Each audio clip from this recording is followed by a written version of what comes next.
I'll spend a little more time working with these Kc equations and talking about the chemistry that's going on in equilibrium. All right, you're interested in the decomposition of cyclobutane by the following reaction. C4H8 as cyclobutane becomes 2C2H4. At 273 Kelvin, 4.0 moles of C4H8 is added to a 1.0 liter container. After equilibrium is reached, 0.214 moles of C2H4 is present. What is the value of Kc for this reaction?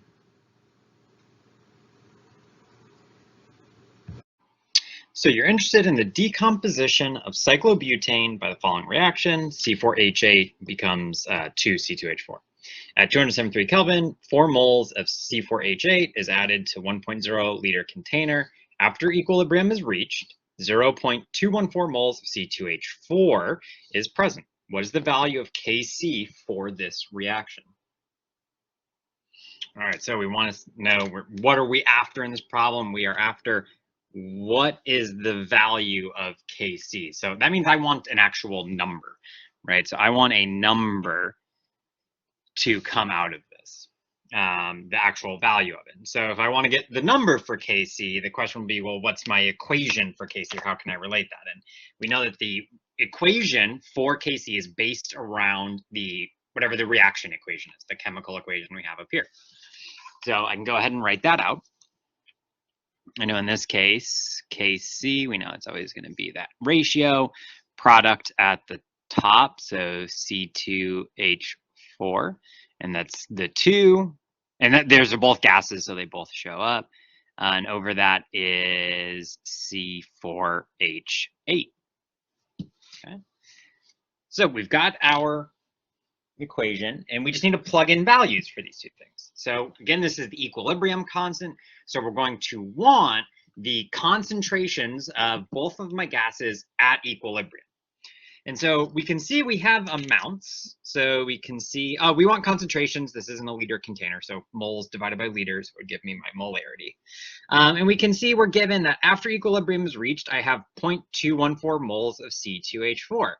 So we know that for C2H4, we're good to go because these concentrations should be at equilibrium. So that's going to be the 0.214 moles divided by 1 liter to turn it into a molarity. That'd be good to go.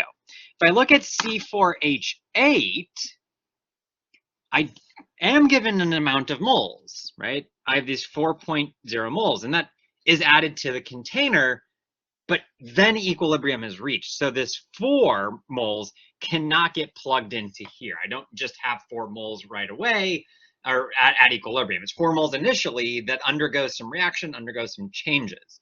So what I need to figure out is how much C4H8 is present at equilibrium. And so the way in which the amount of C4H8 has changed is it's turned into C2H4 based on this equation. So not all of it, but some of it has become product. So at equilibrium, we're going to have both some leftover reactant and some formed product. So we can use stoichiometry to figure out basically if we formed this much C2H4, we can figure out how much of the C4H8 actually reacted. So what we can do, we need to figure out the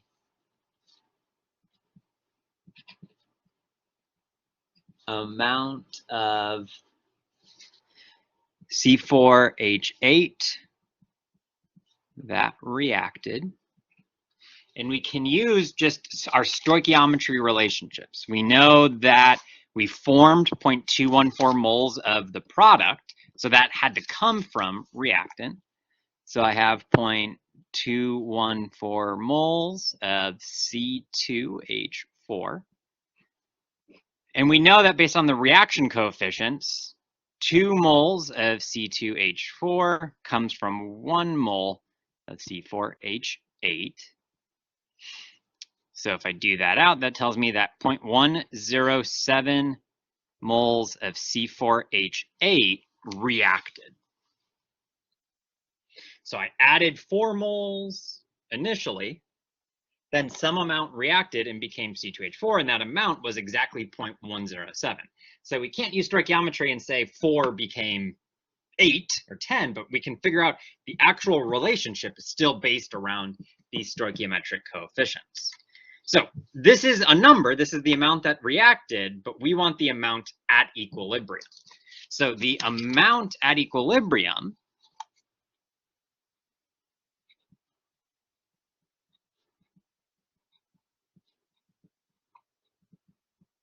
is going to be equal to my initial minus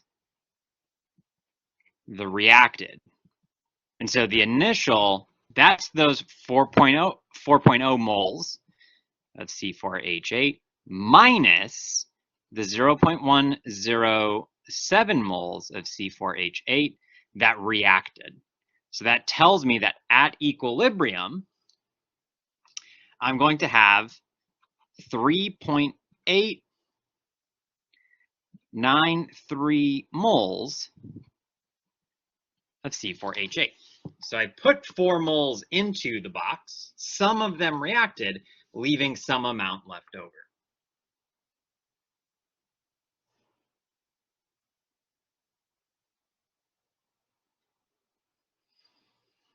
And so this value, 3.893, is what I can go ahead and plug into my KC equation. That's the amount of C4H8 that I want to put into my KC equation.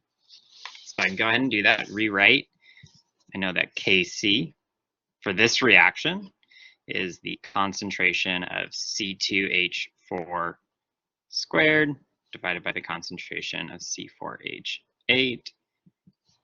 So I can plug in values. My C2H4 was 0.214 moles of C2H4 divided by 1 liter. Square that. And then I just calculated my C4H8 was 3.893 moles of C4H8 divided by 1.0 liter. And the 1 liters don't affect it, but it is technically molarities, so we do want to include that in there. And overall, my number, if I put all that together, my value for Kc that I will get for this reaction at this temperature is 0.0117.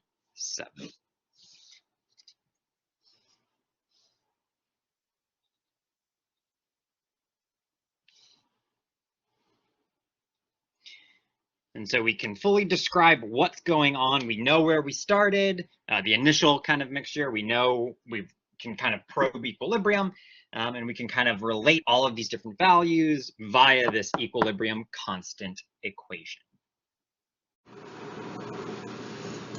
So we can get these Kc values. This is a real kind of situation where if you know information about equilibrium, you can figure out the equilibrium constant, and Kc 0.0117. So that's less than 1, which means we know this is a reactant favored equilibrium. If you have C4H8, it tends to stay C4H8, not react.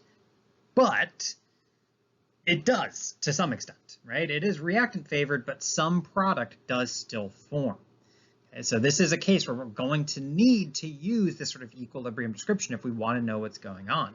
If we just say, well, it's reactant favored, don't need to worry about it, that's a problem, especially if you want all of that C4H8 or if you don't want any C2H4, right? That's a change in kind of the chemistry of what's in your sample. This is just happening, so we need to take it into account. We need to have that equilibrium description to really see all of the chemistry that's happening.